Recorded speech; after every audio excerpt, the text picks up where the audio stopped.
Alors, il y a l'aspect immédiat, effectivement, d'un jeune que j'ai connu quand il était un peu artiste et qu'il était assistant de Dieudonné, et qui venait on va dire de la gauche antiraciste. On ne rejoint pas Dieudonné quand on est suprémaciste blanc européen. Hein. C'est donc délesté de tout a priori que j'ai introduit le DVD de Mes excuses, puis dans la foulée du divorce de Patrick, et que, tétanisé par tant de grâce sur mon canapé, j'ai fait le cœur et le cerveau allègre, l'expérience intime du sublime.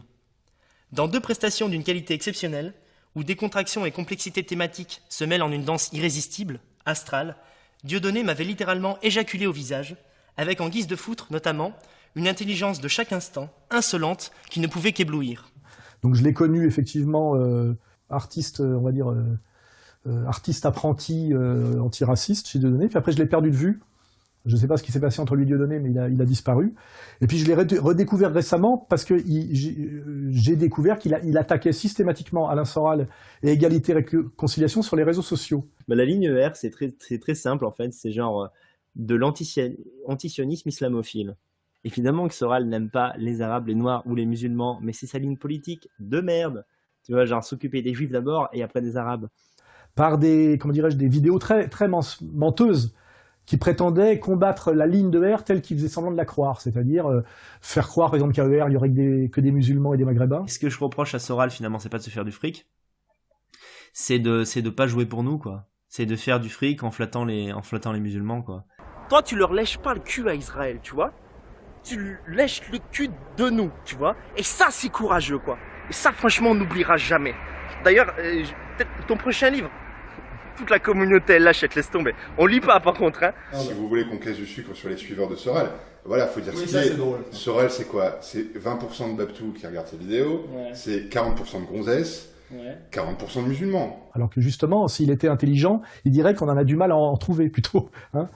C'est vrai que l'immense majorité des militants de R sont effectivement, il y a quelques maghrébins musulmans culturels, mais qui ont accédé à la moyenne bourgeoisie française, qui sont des adultes, quelques Français d'origine africaine, mais l'immense majorité des militants de R, on est quand même plusieurs milliers, sont en fait issus de on va dire, la petite bourgeoisie française, et le prolétariat français. Sachant que parmi les petits blancs, pour distinguer un Français d'origine maghrébine qui a accédé aux classes moyennes, c'est très difficile parce qu'ils ont souvent une tête plus européenne que Conversano lui-même.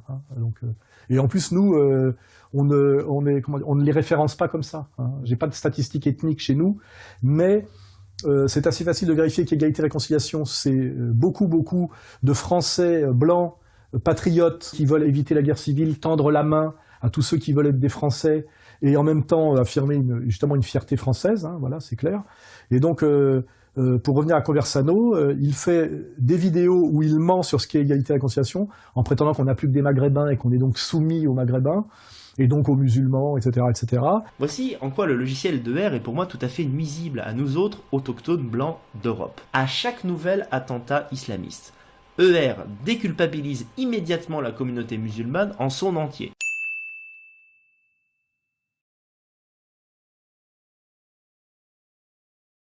Soit en sous-entendant tout bonnement que ce ne sont pas des Arabes qui ont fait le coup, mais des Israéliens,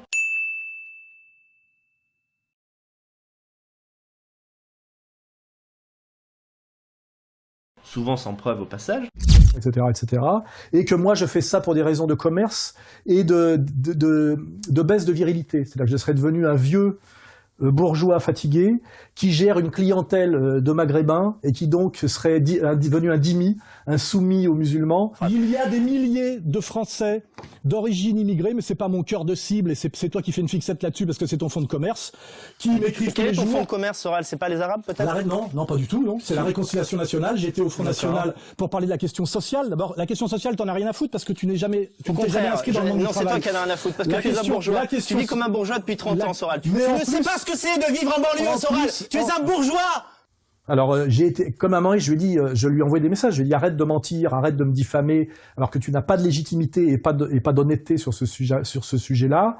Et à un moment donné, il y a une rencontre qui a été organisée. J'avais prévenu qu'il fallait être respectueux avec son aîné, puisque c'est un ancien fan d'Alain Soral, faut pas oublier, qui dit en privé, en gros, que je suis son père spirituel et qui me doit à peu près toute sa culture. C'est vrai que politiquement, Soral m'a appris beaucoup de choses, et c'est vrai qu'il y avait vraiment ce côté où j'avais l'impression à un moment donné, d'engueuler mon père, et c'est toujours douloureux. Et oui, et même quand il m'a frappé, j'ai même la sensation, tu vois, d'être frappé par une sorte de père spirituel. Alors tu dis, mais attends. Et je lui ai dit, ne me manque pas de respect, il a 31 ans, j'en ai 58, donc je pourrais être son père, et qu'il fallait qu'il se comporte honnêtement avec moi, parce que on peut effectivement, certains peuvent dire, la ligne réconciliation, etc., peut-être peut cacher un peu la montée des tensions en banlieue, un problème qui s'aggrave des racailles et des racailles réislamisées. Je peux dire, oui, c'est possible que des gens ne se rendent pas compte que je parle de ça aussi. J'en parle depuis 2002 dans mes bouquins. Le vrai changement vient du regroupement familial, décrété par Giscard en 1974. Alors qu'avec le premier choc pétrolier, l'emploi devenait rare et l'immigration beaucoup moins nécessaire à l'économie nationale, alors que la continuation de la politique gaullienne eût été de renvoyer chez eux ces travailleurs exploités, avec pécule et savoir-faire, le gouvernement de droite de l'époque, contre toute logique, décréta l'aberrant regroupement familial. Dorénavant, ces travailleurs solitaires, maintenus jusque-là isolés de la population française, auraient le droit de faire venir leurs femmes, et tous les fils qui naîtraient de ces esclaves humiliés et de leurs épouses brutalement déportées deviendraient français. Bombe à retardement, quand on songe que tous ces IVA, qui pourrissent aujourd'hui l'ambiance, seraient encore dans les couilles de leur père. Décision étrange, prétendument humaniste, qui a changé pour toujours le visage de la France et qui est peut-être en train de la foutre en l'air. Et je suis le premier pratiquement étalé sur ce terrain-là en parlant des IVA, en parlant des voyous, du problème des voyous, de la banlieue, du rôle du Parti socialiste délétère, etc., etc. Donc j'ai dit à Conversano, sois respectueux et aussi honnête. Il est venu dans une démarche d'irrespect et de malhonnêteté. Je pense que Soral, avant de me présenter, je veux dire que je pense que Soral se trompe, probablement par manque de travail, sur ce que je pense de la politique. Je ne suis pas un identitaire, Soral, quoique tu l'aies dit souvent sur Facebook pour monter ta petite horde de maghrébins contre moi. Parce qu'il avait annoncé en gros qu'il allait me mettre à l'amende parce que j'étais un peu fini, parce que l'idée c'était ça, c'est ER c'est fini, c'est nous qu'on arrive et c'est nous qu'on prend la place. Moi ce que je voulais dire à propos pour en revenir sur ER, c'est que tout à l'heure j'ai vu un tweet justement sur quelqu'un qui, donc un tweetos qui disait que Sovelos se faisait devenait une sorte de ER nationaliste en quelque sorte, quoi. Ah ouais. Est-ce que c'est une bonne définition finalement, puisque c'est un peu ce qu'on avait en tête au début, ouais. C'est une sorte d'hommage en fait, on fait comme ER mais en mieux. En mieux, je sais pas. Mieux pour nous. Disons on que... peut s'adapter pour nous. Mais... Non, pas en mieux techniquement. Faut pas n'importe quoi. On commence tout doucement. Oui. Par contre, oui, on essaie de les remplacer, ça oui. Un grand remplacement. Quoi. Non, un blanc remplacement. Un blanc remplacement. Et ce qui est étrange, parce que c'est des gens, quand je regarde Conversano et ce qu'il y a autour, qui n'ont aucun parcours, aucune légitimité pour incarner ce qu'ils prétendent incarner. C'est-à-dire, au-delà du nationalisme, la fierté européenne blanche. Aide un blanc. On veut que vous vous communautarisiez, et si vous voulez vous communautariser, la moindre des choses, c'est d'aider un de vos frères blancs. Et ça peut être un mec, ça peut être une fille, ça peut être quelqu'un, ça peut être même un socialiste, quoi. Vous pouvez même aider quelqu'un qui est gauchiste, quoi. Mais aider un de vos frères blancs. Il faut que l'Européen de demain nous ressemble à nous nationalistes, et qu'il ne soit pas une petite merde inculte et fragile de gauche, vous voyez. Et quand en fait, même s'ils sont minoritaires, si tous les blancs sont après comme nous, cette espèce de surhomme idéalisé, eh bien en fait, ce sera le début de quelque chose. C'est quand même hallucinant parce que Conversano, je vais pas, enfin si des deux il y a quelqu'un qui peut incarner physiquement la fierté européenne blanche et le mal alpha, c'est quand même plutôt moi. Maman. Et bon ça s'est passé comme ça s'est passé parce que je pense qu'il était venu pour ça. Il savait qu'il fallait qu'il se comporte correctement. Moi, j'en avais marre que lui et ses petits adeptes, qui sont essentiellement des trolls sous pseudo, qui n'existent que sur Facebook, et qui viennent, à mon avis, de l'univers du monde vidéo, j'en avais marre qu'ils m'insultent, qu'ils me manquent de respect, qu'ils me traitent de soumis, etc.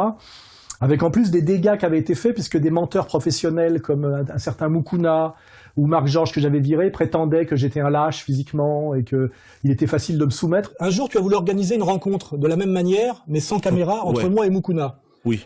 On s'était réconciliés dans l'honneur et on s'était serré la main. C'est vrai. Dès qu'il est sorti de ton plateau, du théâtre, parce qu'on était au théâtre, il allait raconter qu'il m'avait mis à l'amende physiquement. Non, ça c'est malhonnête. Non, mais ça fait des années qu'il fanfaronne là-dessus. Donc sans doute avait-il pensé, manipulé par ce genre de bruit que certains ont fait courir et qui était faux, que j'allais me soumettre à lui s'il haussait un peu la voix. Puisque je rappelle quand même pour certains...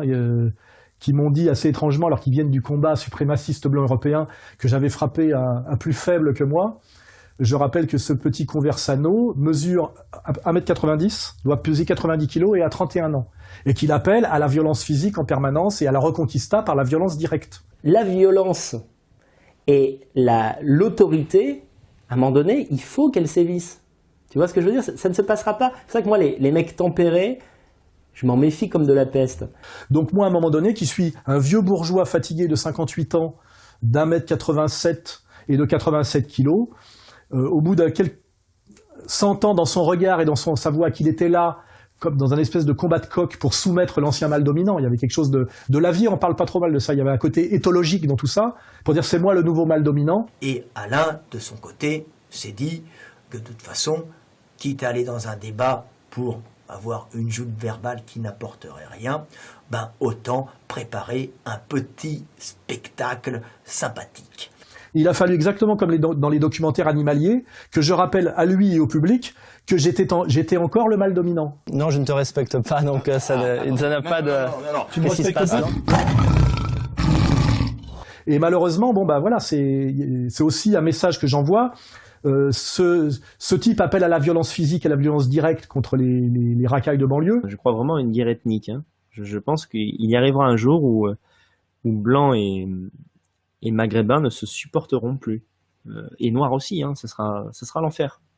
Je comprends la colère contre les racailles de banlieue et le côté insupportable de l'impunité de ces jeunes protégés par le pouvoir, systématiquement d'ailleurs. Hein.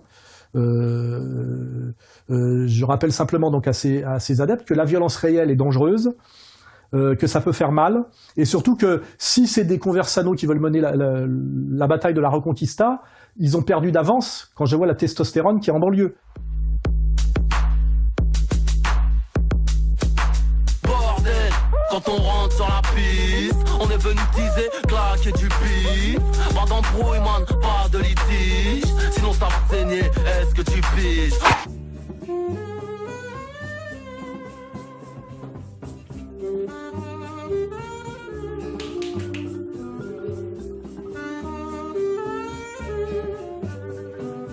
C'est-à-dire que même dans une idée qu'il va falloir reprendre le pouvoir sur notre pays et régler ce problème de délinquance ethnique et de mépris ouvert de la France, ça ne passera pas par Conversano et ce qu'il représente.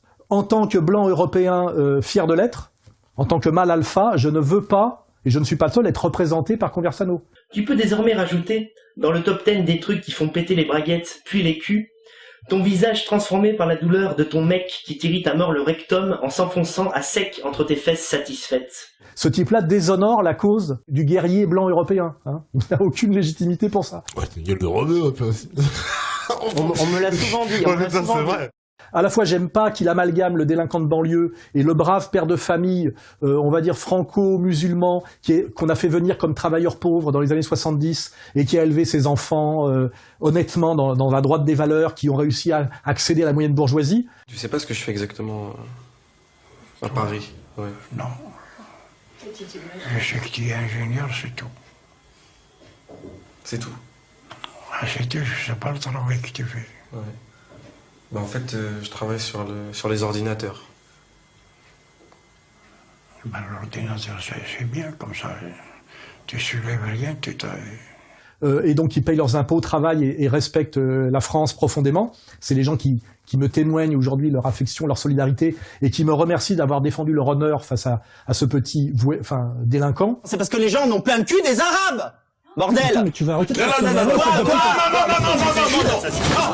Et je rappelle que Conversano, lui, est un parasite au RSA, avec un parcours d'artiste raté, qui en plus d'être au RSA, fait des appels aux dons sur une page qu'on mettra en lien, parce qu'à la limite, il paraît que depuis que je lui ai mis la fessée, il a doublé ses gains mensuels. Alors je dis, moi, ça ne me gêne pas du tout qu'il gagne sa vie en faisant de la gîte propre et du, je sais pas quoi, des vidéos, c'est pas le problème. Pour ce film, j'ai besoin, c'est pas genre je voudrais et tout, non, c'est pas timide, j'ai besoin, il me faut environ entre 4 000 et 5 000 euros. J'ai lancé un appel aux dons. À ce jour, j'ai reçu un tout petit peu plus de 3 000 euros.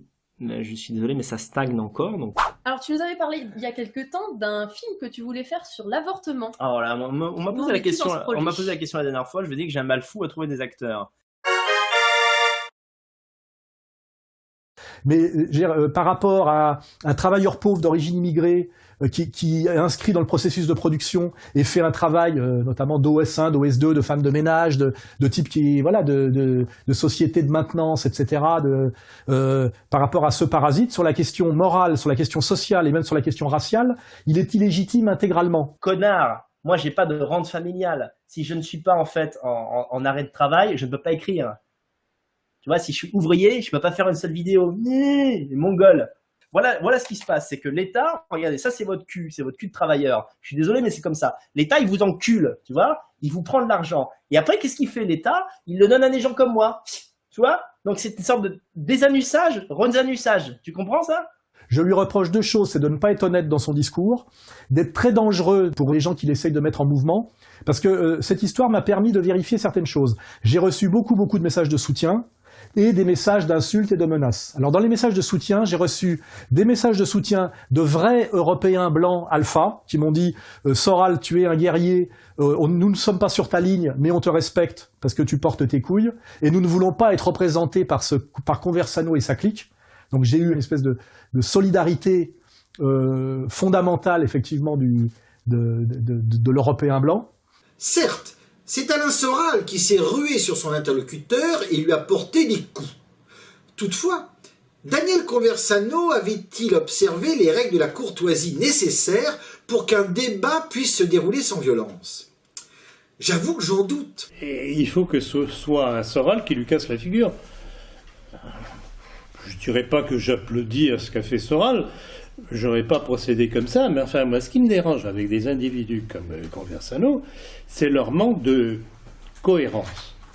Alors, il dénonce l'islam. Bon, je veux bien d'abord, il serait peut-être tout de même utile de faire la différence entre les islams, comme j'ai essayé de le faire tout à l'heure, pour qu'on se comprenne bien, qu'ils comprennent qu'avec ses thèses anti-islam, il fait rendre service au sionisme, il n'a pas l'air de s'en rendre compte. Et puis j'ai eu aussi des remerciements de gens qui, effectivement, issus de l'immigration, disent voilà, nous sommes des Français issus de l'immigration, nous aimons ce pays, nous nous sommes toujours bien comportés, nous avons élevé nos gosses dans le respect, ils sont aujourd'hui profession libérale, etc., etc. Bonjour. Mon défunt père est arrivé d'Algérie en 1946 et a travaillé en tant qu'asphalteur jusqu'en 1989. Il a participé à la reconstruction de la France et est mort d'un cancer dû à l'amiante lié à son ancien boulot. Ma mère est actuellement femme de ménage dans un musée. Ce couple a engendré un avocat fiscaliste, 2 infirmières, un conseiller en insertion, un chauffeur de bus, un voyagiste d'affaires. Voilà un exemple au réel de l'analyse de Monsieur Soral. Nationalement et que Dieu te préserve. P. On a eu des tas de témoignages comme ça et nous avons peur aujourd'hui à cause du discours de Zemmour, de Valls et du climat ambiant de conflit de civilisation, et nous vous remercions, vous Français patriotes, Front National d'une certaine manière, d'avoir défendu notre honneur et de nous protéger contre ce petit manipulateur qui aime visiblement le goût du sang. Je dirais pas dire quand c'est pas le sien, parce que là aussi je trouve étrange Conversano, cette espèce de dimension femelle et masochiste où on avait l'impression dans son regard qu'il jouissait de se faire dérouiller. Je trouve ça assez bizarre, il y a quelque chose de psychotique chez lui. Se prendre ou soulager le sexe d'un homme dans l'un de ses orifices. Ça m'arrive d'y songer. Je dirais environ une branlette sur 10. Ouais, c'est quand même beaucoup. J'imagine un pénis dur et très charnu, et un type bien plus fort que moi physiquement, souvent obèse d'ailleurs, je sais pas pourquoi, qui m'obligerait à le sucer. À chaque fois, je sens que je suis sur le point de franchir une barrière morale gigantesque, et qu'aucun retour en arrière ne sera possible ensuite. Mais je me laisse aller. J'accepte l'idée de gâcher ma santé mentale pour quelques centièmes de seconde de cette jouissance ignoble. Sucer une bite, quelle horreur indépassable. Et alors, pour parler après des gens qui m'ont manqué de respect virtuellement après derrière, ça en dit long d'ailleurs sur lui aussi, c'était essentiellement, à part de, on va dire, 3-4 blancs égarés dans la souffrance, qu'on en marre du harcèlement des racailles parce qu'ils vivent en banlieue, etc. Et ceux-là, je les comprends totalement. C'était essentiellement du geek et du troll, c'est-à-dire des petits blancs de 60 kilos qui passent leur vie sur Internet et sur les jeux vidéo, qui me menaçaient de mort à plusieurs. En plus, j'aime bien, on va te brûler, on va te défoncer, exactement ce que me disaient les mecs de la LDJ ou les mecs ou les Antifa. Manger crade, tu vas sortir, manger crade. Et qui en général avaient des faux profils où ils se présentaient comme des guerriers. Alors toujours, je fais 2m10, 120 kilos, j'ai fait 17 ans de karaté, enfin des CV aberrants qui me faisaient rigoler, avec comme un profil Facebook créé dans les 5 minutes avec un mec en armure à la place de la photo. Et quand les mecs osaient mettre leur vraie photo avec des vraies pages Facebook, je tombais en général sur des petits gamins de 15 ans, 16 ans, province pavillonnaire, terrifiés par les racailles que je peux comprendre, qui me disaient « si je te croise, je vais te défoncer, je vais te mettre un low kick, etc. » Et j'avais vraiment face à moi, quand j'allais sur leur page Facebook, j'ai passé du temps, parce que ça me permet de faire de la statique et de la sociologie, des gamins de 15 ans blancs, humiliés sans doute par des racailles ethniques, mais dont je disais « mais gamin, tu réalises que si je te gifle, tu vas mourir, quoi. » Tu vois. Et ça, c'est le public de Conversano. Soral est devenu clairement une partie du système qui nous exclut, qui nous envoie à la mort et que nous combattons. Il a eu des bonnes idées, il a fait un bon travail, mais à quel point aussi, humainement, il n'est pas du tout un modèle. C'est une merde narcissique, c'est un lâche et un faible. Mais c'est pas les sponsors. Les sponsors, là, c'est encore différent. Nous avons creusé, parce qu'en dehors de Monsieur Pif et Monsieur Paf qui l'ont un peu remis, ce qu'on appelle un coup de pied de recentrage, vous voyez, qui l'ont un peu remis sur le droit chemin, il y a la vraie question d'ailleurs, c'est qui est derrière Conversano.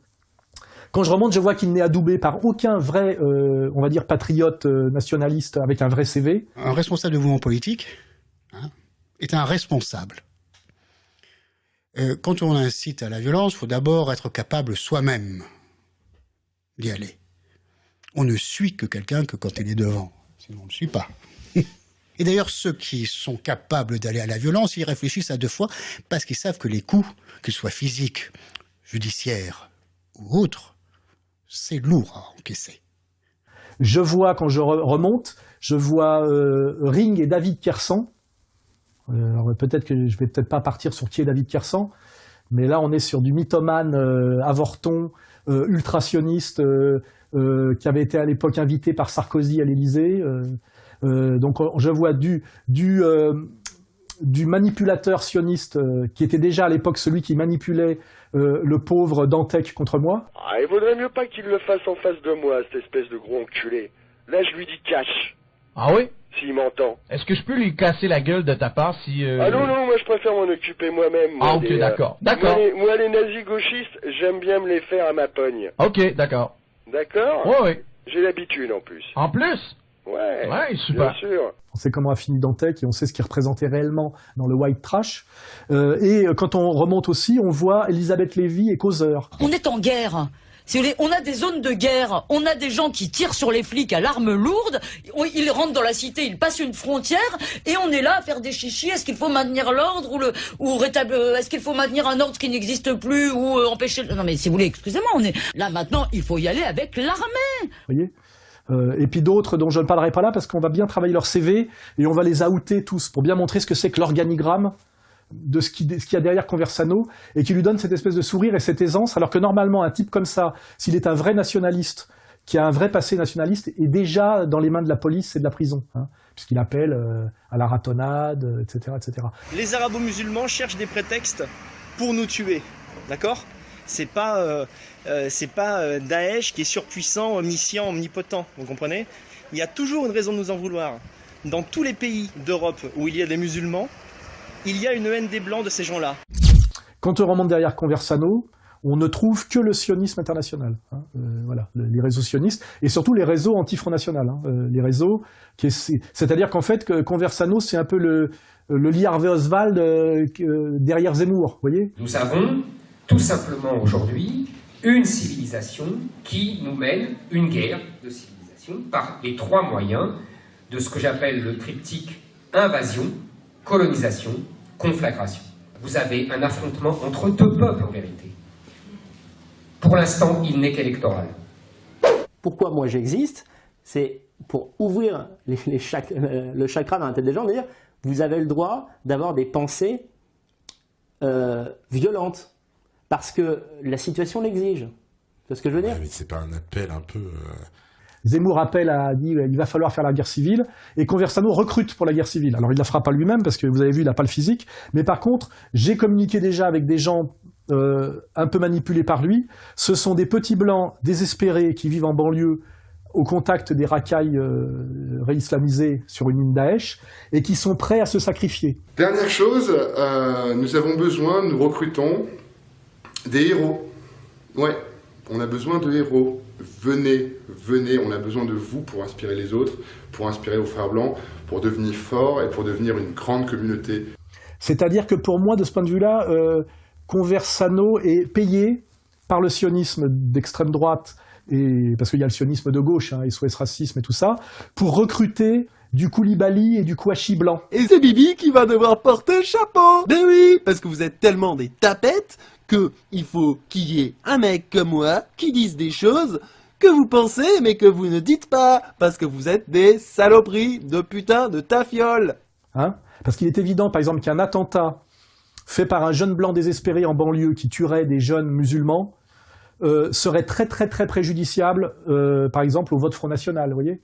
Surtout si un Conversano, qui est l'outil de tous ces réseaux, disait quand même qu'il voterait Front National. C'est pas que je souhaite la guerre civile, c'est que je dis que dans ce contexte actuel, à mon avis, elle est inévitable. C'est pour ça qu'il y a une urgence à faire parvenir au pouvoir un parti patriote, et c'est pour ça que personnellement je voterai pour Marine Le Pen en 2017. Alors qu'en réalité, ces réseaux travaillent pour la droite sioniste traditionnelle. Marine Le Pen, hier soir sur TF1, à cette question, est-ce que l'islam est compatible avec la République, répond « Je crois que oui. En ce moment, à côté de vous, Marine Le Pen, elle est de gauche. » Mais elle a toujours été de gauche. Je crois qu'elle a 25 ans de retard. Et puis de l'autre côté, d'ailleurs, je fais remarquer qu'il a la bienveillance aussi du ministère de l'Intérieur et du pouvoir socialiste actuel, parce que finalement, il maintient le règne des SOS Racisme et du sionisme de gauche du Parti socialiste sur les banlieues, en empêchant Alain Soral d'avoir un pacte de réconciliation nationale dans l'honneur et l'authentique virilité avec ces jeunes déboussolés et manipulés. On est tous égaux, on peut vivre ensemble. Non, on est différents, on est blancs, on peut pas vivre avec ces gens. Il est urgent de créer une communauté blanche enfin soudée. C'est mon copain parce qu'il est blanc. Donc vous voyez que Conversano, il est à l'articulation du sionisme de gauche et du sionisme de droite, et en fait que son travail est fondamentalement un travail anti-Front National et qui, à mon avis, est mis en perspective maintenant pour produire une grosse nuisance au moment des élections, enfin avant les élections. Et Monsieur Olindre, que répondez-vous à ces jeunes qui, sur Internet, appellent les jeunes blancs désespérés à s'armer contre ce qu'ils appellent l'invasion mahométane? Oui, alors, je passe ma vie à dire que tout ça c'est de la connerie. Parce que qu'est-ce qu'attend le pouvoir? Il attend qu'une bande de gigolos, même 3, même 2, descendent dans la rue. Un avec un lance-pierre, l'autre avec un pistolet de la guerre de 70 sans cartouche et le troisième avec une batte de baseball, pour appeler à l'aide les banlieues pour défendre les valeurs de la République. Ces gens armeront les banlieues pour défendre les valeurs de la République. Parce qu'un gars comme Valls qui va jusqu'à dire si Marine Le Pen gagne les élections, nous songeons à les annuler, ça veut dire qu'ils sont prêts à tout. Ils sont prêts à tout. Voilà. Conversano me rappelle un peu le type qui avait été approché par la police de Pierre Jox à l'époque pour déterrer Monsieur Germont, c'est-à-dire un cadavre juif du carré juif du cimetière de Carpentras, pour bloquer à l'époque la progression du Front National. Je rappelle que ce type a été tué et que le type qui l'a tué a été tué aussi. Jean-Claude Gosse a été tué le 23 décembre 1993 à moto sur une route de la grande banlieue d'Avignon, par une voiture dont le conducteur, Rachid Belkir, 36 ans, sera retrouvé mort en 1995, tué de 2 balles dans le torse et plongé dans le Rhône, de lourdes pierres attachées aux pieds. Pensez Lee Harvey Oswald. Les types qu'on recrute, qui sont en général des mecs pas trop bêtes, mais qui sont des ratés, c'est-à-dire qu'à 31 ans savent qu'ils ne seront jamais artistes et jamais célèbres pour leur talent propre, et qui viennent d'ailleurs de la gauche culturelle, c'est-à-dire qu'ils n'ont pas de passé militant sérieux, sont recrutés, utilisés, et en général liquidés, parce qu'effectivement ils étaient les intermédiaires.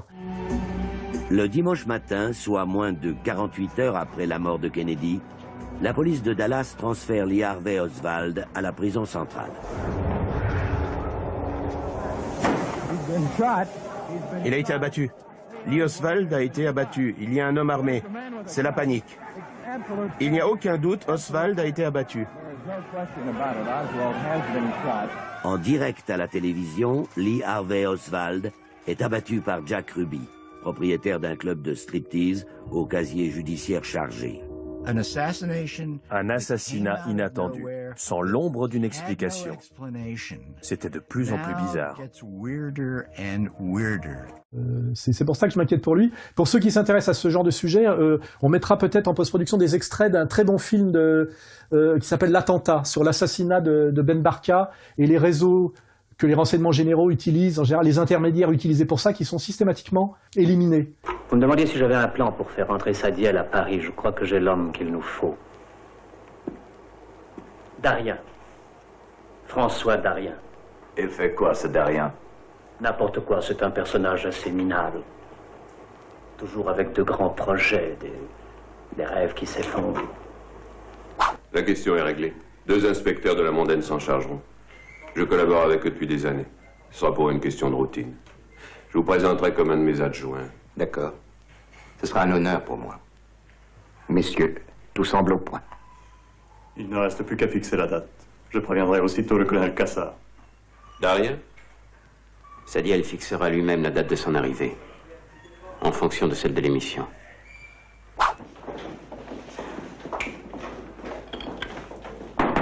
Police, ouvrez! Police, ouvrez!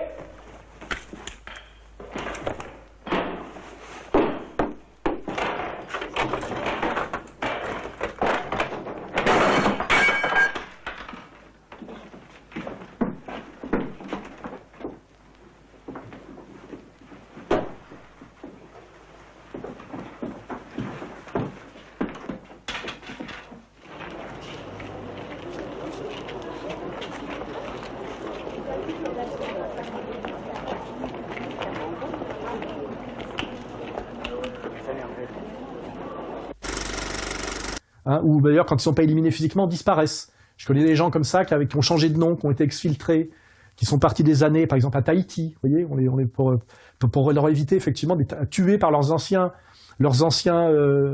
manipulés. Parce que le jour où les petits guerriers blancs, réellement authentiques et honnêtes, découvriront qu'en fait Conversano les manipule pour mener un combat antinationaliste et maintenir le pouvoir de l'oligarchie sur la France, ils risquent gros pour ses fesses, c'est une évidence. C'est pour ça qu'à un moment donné, on le verra comme il est apparu, je ne dirais même pas de nulle part, apparu du réseau Dieudonné, c'est pas un hasard, s'il a été recruté dans l'ancien réseau Dieudonné. À un moment donné, venant de nulle part par rapport à la cause européenne blanche, etc., à un moment donné, il disparaîtra complètement. Soit éliminé, soit, il ira en Roumanie, puisqu'il paraît qu'il a des liens avec la Roumanie aujourd'hui, mais vous verrez qu'il disparaîtra. Dernier investissement, c'est un truc qu'on ne peut pas vous en parler non plus, mais c'est un truc qui va concerner tous les faves du monde entier, toute la alt-right américaine, australienne, française, européenne, tout le monde en fait, c'est un truc de fou, on a besoin de 200 000 euros en fait. Voilà, ces gens-là ont besoin de 200 000 euros, ce sont des jeunes, des experts en nouvelles technologies qui ont un projet de fou, qui m'ont montré un dossier. J'ai eu du mal à y croire au début, mais c'est un truc de malade. Les mecs, ils m'ont garanti un retour sur investissement et des taux d'intérêt entre 20 et 25%. C'est un truc de malade. Au début, j'y croyais pas. J'ai vu que c'était Noël, en fait. Mais en fait, oui, les mecs, ils peuvent vous le garantir. Et il y a contrat. Donc, on signe un contrat. Et si les gens ne sont pas capables de vous rembourser, ils vont à l'usine pour vous rembourser. Voilà. Donc, ce sont des investissements sûrs.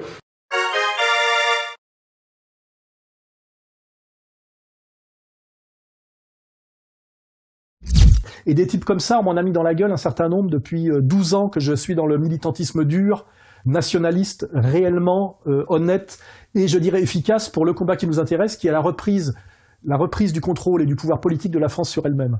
Car tant que la France n'aura pas repris le pouvoir sur elle-même, elle ne pourra pas régler le problème effectivement de la délinquance ethnique, de l'islam radical, dont je rappelle que tout ça est instrumentalisé par le pouvoir, et un pouvoir entièrement dans la main du sionisme. C'est que le terrorisme, c'est d'abord un fait étatique. C'est d'abord le fait de services de renseignement. Donc là, je pense que j'ai fait une analyse à peu près globale. Donc il y a eu le côté rigolo de la démonstration de ce qu'était réellement le pugilat réel, qui m'a valu aussi, comment dirais-je, la sympathie amusée, effectivement, de tout le monde de banlieue. Round one, fight.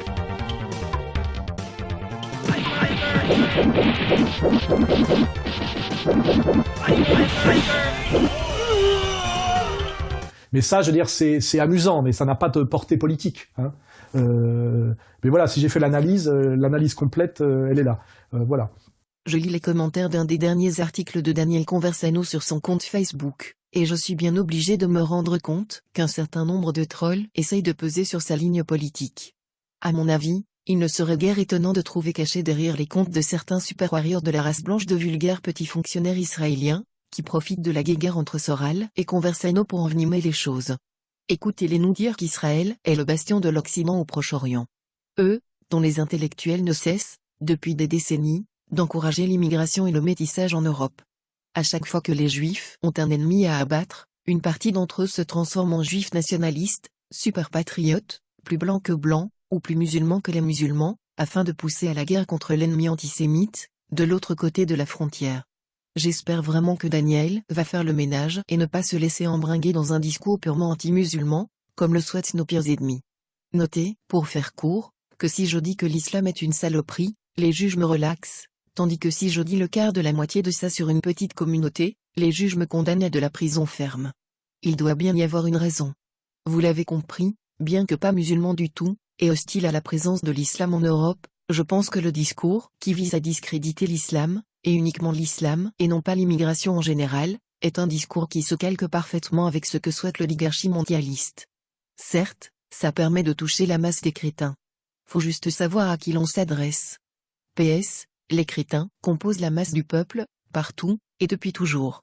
Elle se compose des couillons, que l'on envoie à l'abattoir à toutes les guerres. Mes ancêtres incultes en faisaient partie. Ceux qui se targuent de réfléchir à leur place, et qui ne font finalement que les flatter dans leurs bas instincts sans essayer de les élever sont des salauds. Hervé Rissan, 24 décembre 2016. La réinformation par Internet, c'est bien, mais ça a aussi des défauts, c'est les dangers du virtuel. Et dans le virtuel, tout le monde se prend pour un warrior, tout le monde se prend pour un suprémaciste blanc ou noir d'ailleurs, tout le monde appelle au meurtre de tout le monde, et en réalité, c'est quand même moralement de la merde, c'est humainement malsain, et dans le réel, ça n'aura que des effets très négatifs.